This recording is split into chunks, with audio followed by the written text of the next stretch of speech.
भुगतान पूरा नहीं हो पाता है तो आपके अंक जारी नहीं किए जाएंगे।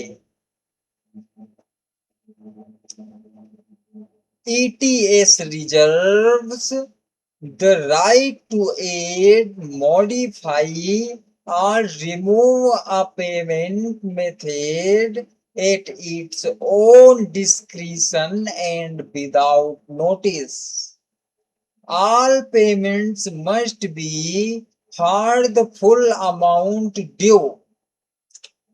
ETS को अपने विवेक से, क्या कह रहा है, ETS को अपने विवेक से और बिना सूचना दिए किसी भी भुगतान विधि को तो जोड़ने, बदलने या हटाने का अधिकार है। सभी भुगतान पूरी देय राशि के लिए ही किए जाने चाहिए।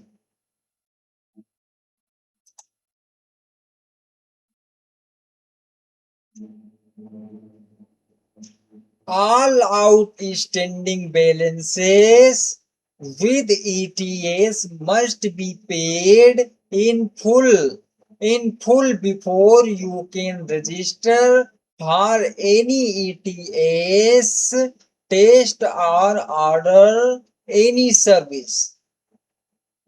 किसी भी ETS परीक्षा के लिए पंजीकरण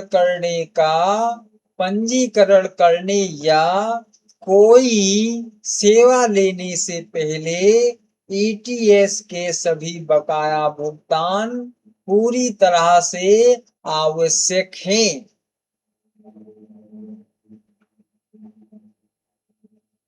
If you change the country of origin after registering for a test, additional fees may apply. यदि आप परीक्षा के लिए पंजीकरण करने के बाद अपने देश की जानकारी बदलते हैं तो अतिरिक्त शुल्क लागू हो सकता है।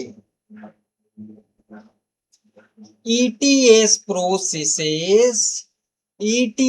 processes payments with your security in mind.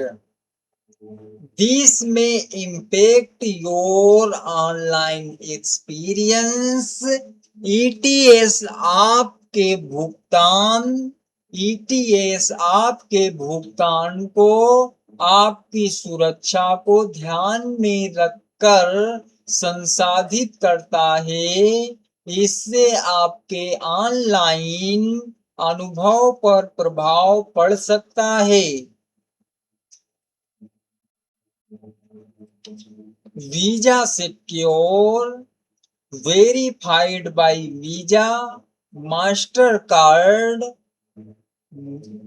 और secure card, American express, safe key and discover, protect buy और 3D सिक्योर।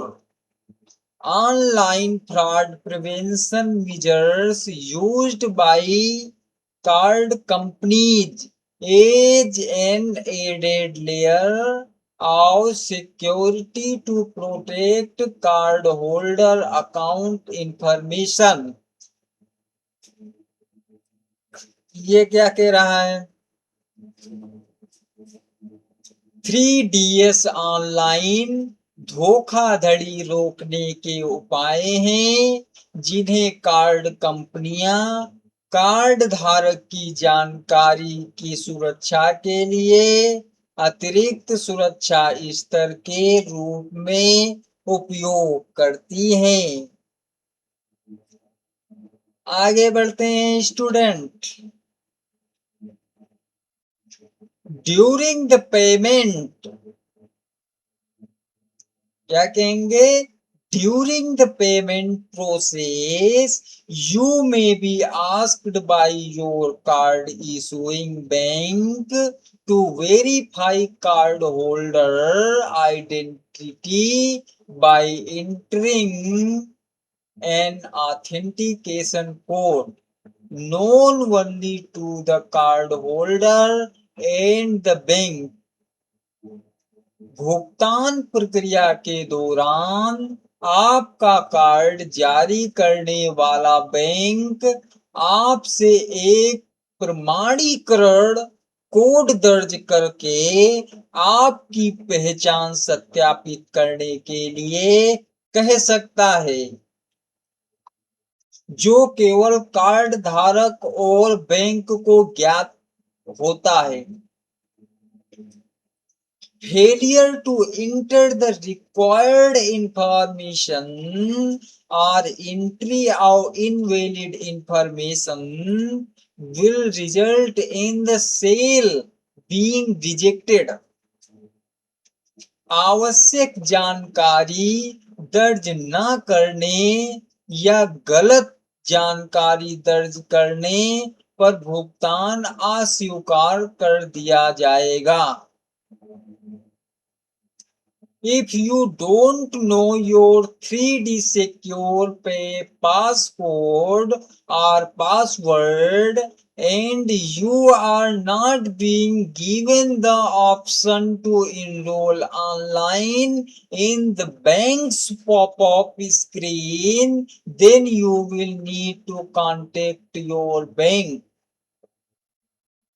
यदि आपको अपना 3D सिक्योर पासकोड या पासवर्ड नहीं पता है और बैंक की पॉपअप इसकी स्क्रीन में ऑनलाइन पंजीकरण का विकल्प नहीं मिल रहा है, तो आपको अपने बैंक से संपर्क करना होगा।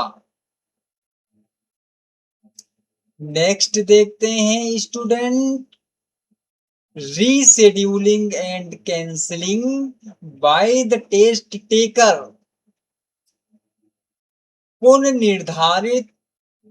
पुनर्निर्धारण और रद्द करना परीक्षार्थी द्वारा। यानी ये कह रहा है कि स्टूडेंट के द्वारा यदि रीशेड्यूलिंग या फिर कैंसिल कर दिया जाता है तब क्या होता है।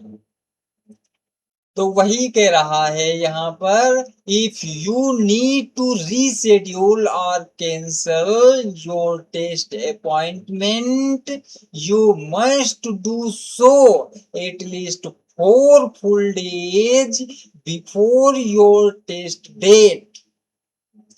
यदि आपको अपनी परीक्षा की तिथि बदलनी या रद्द करनी है तो आपको यह कार्य परीक्षा की तिथि से कम पूरे 4 दिन पहले करना होगा। For example, if your test appointment is on Saturday, you must reschedule or cancel by Tuesday. उदाहरण के लिए, यदि आपकी परीक्षा शनिवार को है तो आपको मंगलवार तक उसे बदलना या रद्द करना होगा। If we don't receive your request at least 4 days in advance, your test fee won't be refunded. यदि हमें आपकी अनुरोध परीक्षा से कम 4 दिन पहले प्राप्त नहीं होता है तो आपका परीक्षा शुल्क वापस नहीं किया जाएगा। To cancel or reschedule your test, you must use the online registration system. अपनी परीक्षा को रद्द या पुनर्निर्धारित करने के लिए आपको ऑनलाइन पंजीकरण प्रणाली का उपयोग करना होगा। टेस्ट